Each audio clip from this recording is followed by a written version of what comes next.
The morning sun had just broken through the horizon, casting a soft, golden light over the quiet roadside diner. Steam rose from coffee cups. The low rumble of engines filled the crisp air, and the smell of fuel, bacon, and leather hung around the Hells Angels bikers who had stopped for breakfast. They looked tough, the kind of men people crossed the street to avoid. But beneath those vests, they carried stories no one ever asked about. The laughter between them echoed against the chrome of their motorcycles until a piercing, desperate cry shattered everything. Everyone turned. A tiny figure in a red dress came running across the parking lot, her boots slipping slightly on the cold pavement, her messy light brown hair flying behind her. Her face was streaked with tears and dirt, and her voice cracked with fear. "Please," she screamed, her arm outstretched, finger pointing back toward the road.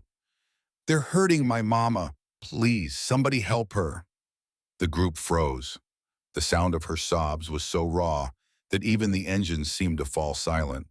A couple of truckers near the gas pumps turned their heads, but no one moved except one man. If you believe in kindness, in second chances, in people who still step up when the world turns away, then please take a moment to like, comment, share, and subscribe to Kindness Corner, because what happened next will restore your faith in humanity. The man who stepped forward was Mason Cole, a broad-shouldered biker in his late 30s, his jacket stitched with the red and white emblem of the Hells Angels. He'd seen a lot in life, fights, betrayals, blood, but never a child like this. He dropped to one knee, steadying her trembling hands. "Where's your mama?" he asked softly, though his voice still carried that gravelly weight. The little girl could barely speak through her tears, but she pointed again down the two-lane road toward a cluster of old trailers and half hidden by trees. "They're beating her," she sobbed. "Please help her." Without a second thought, Mason rose to his feet, his face hardening with purpose. "Tank, ride with me," he said, motioning to two of his brothers. The three men swung their legs over their Harleys, engines roaring to life, tires screeching as they tore down the road. Dust and wind kicked up around the diner, leaving everyone in stunned silence. The little girl, still shaking, was taken inside by one of the other bikers, who wrapped her in a leather jacket to keep her warm.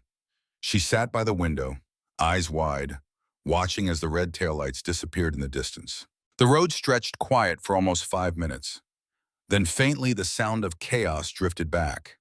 Angry shouting, a woman's cry, and the roar of engines cutting through violence. Mason and his crew had found the trailer. Inside, what they saw burned into their memories forever. A man, drunk and furious, had cornered a woman against the wall, his fists already bloodied, his voice slurred with rage. The small, cracked window let in a sliver of sunlight that fell across the terrified woman's face, bruised and swollen. Before he could strike again, the sound of boots hit the floorboards. Mason grabbed the man's wrist mid-swing and twisted it hard, forcing him to drop the bottle he'd been clutching. It shattered on the floor. The other bikers pinned him down effortlessly. No words, just action. Mason turned to the woman, his expression softening instantly. "You okay, ma'am?" he asked, voice trembling with controlled anger. She nodded weakly, tears spilling down her cheeks. Outside, the sound of police sirens began to echo faintly in the distance. A neighbor must have called it in. When the cops arrived, the bikers didn't run. They stood in the yard, calm, hands raised, the little girl clinging to Mason's leg. The woman named Carla stepped forward to explain everything.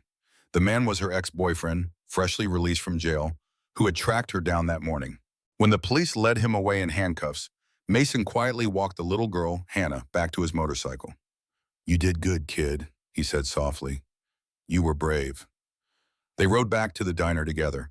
Hannah sat on his lap, clutching a helmet far too big for her small head, as the morning sun now rose fully above the horizon. By the time they returned, a small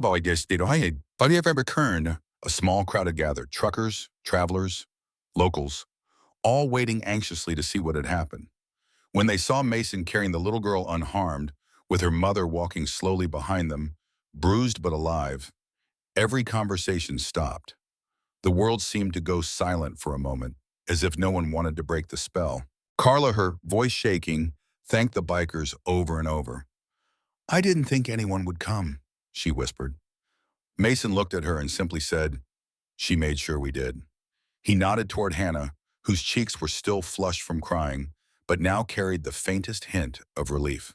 The diner's owner came out with blankets and coffee, offering them quietly. One by one, the Hells Angels removed their jackets and draped them around the two, a gesture so unexpected that even the police, still lingering by their cars, looked away in quiet respect. The patch on Mason's vest caught the light as he leaned down to speak to Hannah. "You take care of your mama now, all right?" he said. "You're her little guardian angel." The girl nodded, her small fingers gripping the edge of his sleeve. News of what happened spread fast. By lunchtime, half the town had heard the story of the little girl who ran to the bikers and how the Hells Angels didn't hesitate.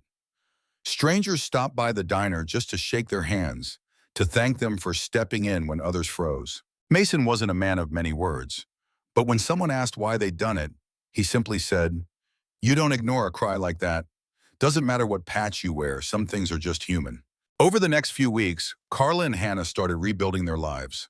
The local community pitched in. People offered furniture, groceries, even a small apartment in town.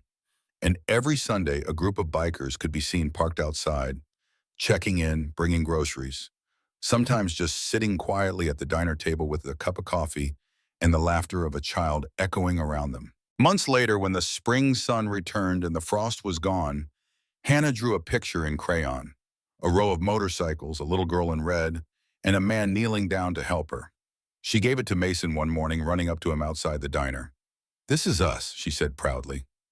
Mason looked at the drawing for a long moment before folding it carefully and tucking it into his vest. There's a moment in every life when the world asks, "Who are you?" when no one's watching, and when everything's on the line.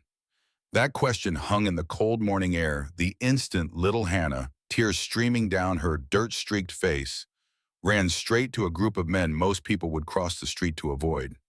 To the world, they were the Hells Angels, rough, patched, feared. To Hannah, they were simply the only ones who didn't look away. In that split second, a child's desperate cry cut through every stereotype, every judgment, and reminded us of the deepest truth we all carry. Real toughness isn't in the leather or the beard or the reputation. It's in the heart that refuses to let another human suffer alone. Mason Cole didn't hesitate. He didn't weigh the risks, check his image, or wait for someone more qualified. He heard a little girl say, "They're hurting my mama," and he moved, because some cries are sacred. They demand an answer from the best part of us. That day, a gang of bikers became guardian angels on Harleys, proving that courage looks different on everyone, but it always looks like showing up. They taught us that the moment you decide another person's pain matters more than your comfort, you become the kind of hero the world desperately needs. Hannah's bravery and the biker's response are a love letter to every one of us. Never underestimate the power of one voice, one step, one open heart. You don't need a patch or a Harley. You just need to refuse to stay silent when someone needs you. If this story cracked your heart wide open and lit a fire in you to be that person for someone else, hit the like button, share it far and wide, and subscribe to Kindness Corner. We're here every week to remind you that good people still exist. Now drop a comment below. When was the last time you stepped in or wish you had when someone needed help? Your story might be the spark that gives someone else the courage to answer the next cry they hear. Let's keep proving together that humanity still roars louder than fear.